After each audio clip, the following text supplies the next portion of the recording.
Assalamualaikum warahmatullahi wabarakatuh. Perkenalkan, nama saya Ibnu Ridho Mutakim, NPM 1921020101 dari jurusan Hukum Tata Negara semester 4 kelas A.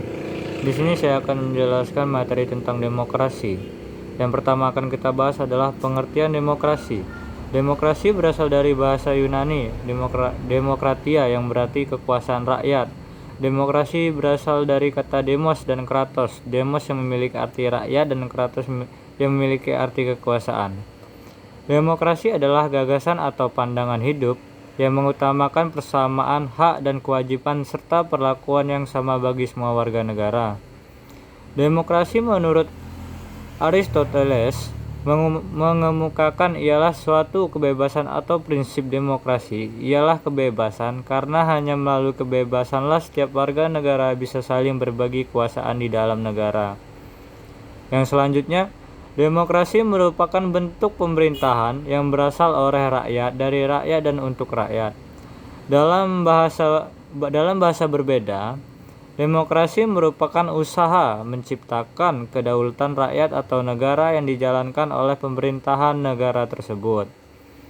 Demokrasi didukung oleh ada pembagian kekuasaan negara sebagai mana prinsip trias politika, yaitu legislatif, eksekutif, dan yudikatif.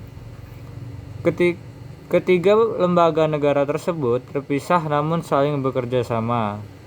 Ketiga, infrastruktur politik tersebut saling mengawasi dan mengontrol satu sama lain. Demokrasi sangatlah beragam karena para ahli yang mengemukakan pendapat juga tidak sedikit. Secara sederhana, demokrasi memiliki pengertian bahwa di dalam sistem bermasyarakat, bernegara, dan pemerintahan, kekuasaan berada di tangan rakyat. Ada 3 konsep dasar demokrasi, yaitu kebebasan, persamaan, dan kedaulatan. Konsep kebebasan menekankan pada kebebasan berbicara, berkumpul, dan hak dalam pemilihan umum. Tujuan dari demokrasi: yang pertama, memberi kebebasan dalam berpendapat dan berekspresi.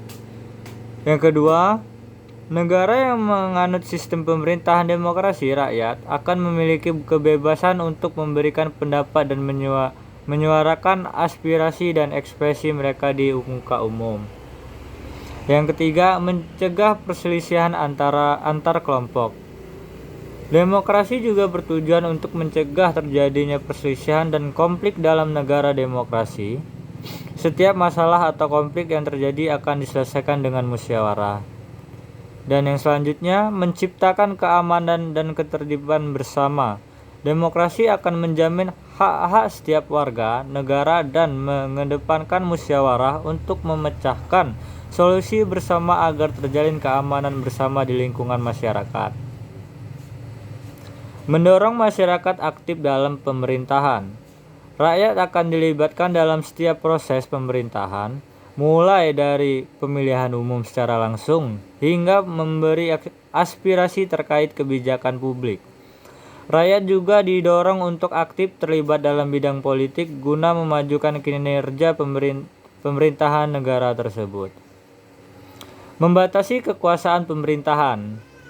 Kekuasaan tertinggi dalam negara yang menganut sistem pemerintahan demokrasi ada di tangan rakyat. Artinya rakyat berhak memberi aspirasi dan kritik pada pemerintah.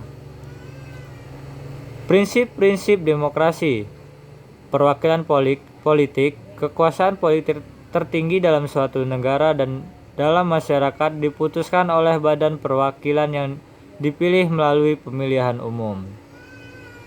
Pertanggungjawaban politik, organ-organ pemerintah dalam menjalankan fungsinya sedikit banyak tergantung secara politik, yaitu kepada lembaga perwakilan. Pemencaran kewenangan, konsentrasi kekuasaan dalam masyarakat pada satu organ pemerintahan adalah kesewenang-wenangan. Oleh karena itu, kewenangan badan-badan publik itu harus dipencarkan pada organ-organ yang berbeda. Pengawasan dan kontrol penyelenggaraan pemerintahan harus dapat dikontrol. Kejujuran dan keterbukaan pemerintah untuk umum. rakyat diberi kemungkinan untuk mengajukan keberatan. Unsur penegak demokrasi meliputi antara lain: negara hukum mengandung pengertian bahwa negara memberikan perlindungan hukum bagi warga negara melalui perlembagaan peradilan yang bebas dan tidak memihak dan penjaminan hak asasi manusia. Dan kemudian masyarakat madani, civil society, didirikan dengan masyarakat terbuka yang bebas dari pengaruh kekuasaan dan tekanan negara. Masyarakat yang kritis dan berpartisipasi aktif. Masyarakat madani merupakan salah satu pendiri pemerintahan demokrasi, di mana masyarakat madani sendiri sebagai kontrol dari kinerja lembaga eksekutif dan yudikatif, dan menjadi penting keberadaan dalam mewujudkan demokrasi. Infrastruktur politik yang terdiri dari partai politik, kelompok gerakan, dan kelompok penekan. Menurut Miriam Budiarjo, bahwa fungsi partai politik adalah: 1. Sebagai sarana komunikasi politik, 2. Sebagai sarana sosialisasi politik, ketiga sebagai sarana rekrutmen kader dan anggota politik, 4. Sebagai sarana pengatur politik.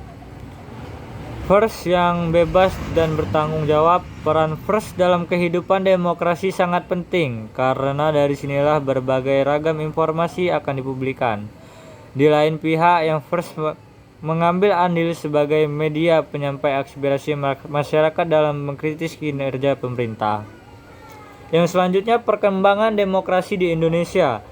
Dalam perjalanan ketatanegaraan Indonesia beberapa kali mengalami perubahan berlakunya Undang-Undang Dasar, mulai dari Undang-Undang Dasar 1945, Konstitusi RIS UUD 1950, kembalinya UUD 1945, dan sampai dengan UUD 1945 setelah diamandemen pada tahun 2002. Pada awal kemerdekaan ketiga, UUD 1945 menjadi hukum dasar tertulis bagi segenap bangsa Indonesia.